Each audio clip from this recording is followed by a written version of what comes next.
अस्सलाम वालेकुम गाइस, आज हम आपके लिए सब्जियों से हटकर पकोड़ों की रेसिपी लेकर आए। इतने ज़बरदस्त पकोड़े हैं। हम आपको बताएंगे मूंगी की दाल के पकोड़े आपने किस तरीके से घर में तैयार करें, लेकिन आप एंड तक हमारी रेसिपी देखें ताकि एक एक पॉइंट हमने इसमें आपको बताया है। एक एक पॉइंट के साथ आपने इसको तैयार करना है, तो आपके पकोड़े बहुत ये देखें क्रिस्पी और मज़ेदार तैयार होंगे।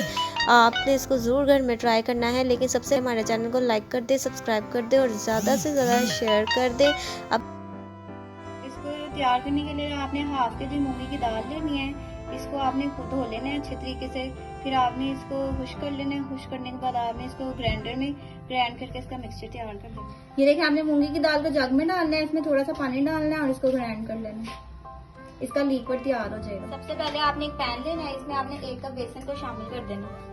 1 कप आपने बेसन डाल देना है और बेसन को आपने भून लेना है, ताकि बेसन की जैसी खुशबू आना शुरू हो जाएगी तो आपने इसको निकाल लेना है बाउल में। अब जो मसाले आपने डालने हैं वो भी आप नोट कर लें। 1 टीस्पून आपने इसमें साबुत धनिया लेना है, 1 अदद आपने काली इलायची लेनी है, 1 टीस्पून आपने इसमें सौंफ लेनी है और 1 टीस्पून आपने इसमें साबुत काली मिर्च लेनी है। इसी पैन में आपने ये तमाम साबुत मसालों को डालना है, इनको भी भून लेना। जैसे इनकी खुशबू आना शुरू हो जाएगी आपने इनको निकाल लेना। निकालने के बाद आपने इसका पाउडर तैयार कर लेना। बिस्मिल्लाहिर्रहमानिर्रहीम। देखिए, इस तरह से हमने बैटर तैयार किया। जो हमने मसालों को भून के पाउडर तैयार किया था वो हम इसमें डाल देंगे। इस तरह से पाउडर डाल देना।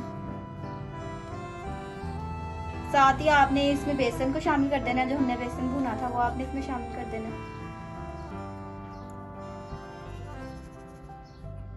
और इसको मिक्स कर लेना आपने अच्छे तरीके से। आपने अगर आपको लगे बेसन कम है तो आप और बेसन इसमें शामिल कर देना।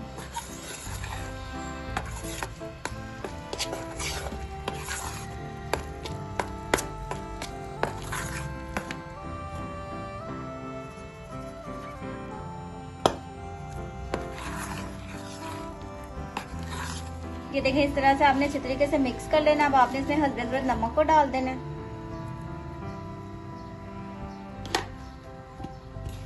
और साथ ही आपने इसमें 1 टीस्पून लाल मिर्च पाउडर को डाल देना और लास्ट में आपने इसमें बेकिंग सोडा डाल देना। 1 टीस्पून आपने इसमें बेकिंग सोडे को डाल देना। अब इसको अच्छे तरीके से आपने मिक्स कर लेना है। इस तरह से आपने मूंगी की दाल के पकौड़ों का मिक्सचर तैयार कर लेना।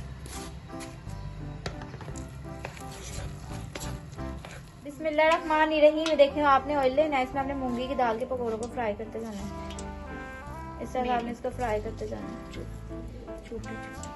छोटे छोटे साइज के आपने लेने हैं और इनको फ्राई करते जाना है। ये देखें, इस तरह से आपने फ्राई कर लेना है। देखिए कितना प्यारा गोल्डन कलर आ गया, जबरदस्त कलर आ गया। इस तरह से आपने फ्राई कर लेना है। सारी मूंगी की दाल के पकौड़े आपने ऐसे फ्राई करने हैं। बिस्मिल्लाहिर्रहमानिर्रहीम। इस तरह से आपने मूंगी की दाल के पकौड़े घर में तैयार कर लेना है। आपने आलू के, बेसन के, प्याज के, पालक के बड़े पकौड़े खाए होंगे, लेकिन जो मूंगी की दाल के पकौड़े हैं ना, इतने क्रिस्पी और मजे के तैयार होते हैं। तो इस तरह से आपने इनको तैयार कर लेना है और इतना आसान तरीका हमने आपको बता दिया। आसानी से आप इसको घर कर सकते हैं। रमजान का महीना है, इनको बनाएं और हमें कमेंट करके जरूर बताएं कि आपको हमारे मूंगी की दाल के पकौड़ों की रेसिपी कैसी लगी। ये देखिए कितने जबरदस्त तैयार हो गए। अंदर तक देखें, ये देखें अंदर तक गल गए। इस तरह से आपने मूंगी की दाल के पकौड़े घर में तैयार करना है। हमें जरूर कमेंट करके बताना है। अगली दफा हम फिर आपके लिए न्यू रेसिपी के साथ हाजिर होंगे। तब तक के लिए टेक केयर। अल्लाह हाफिज।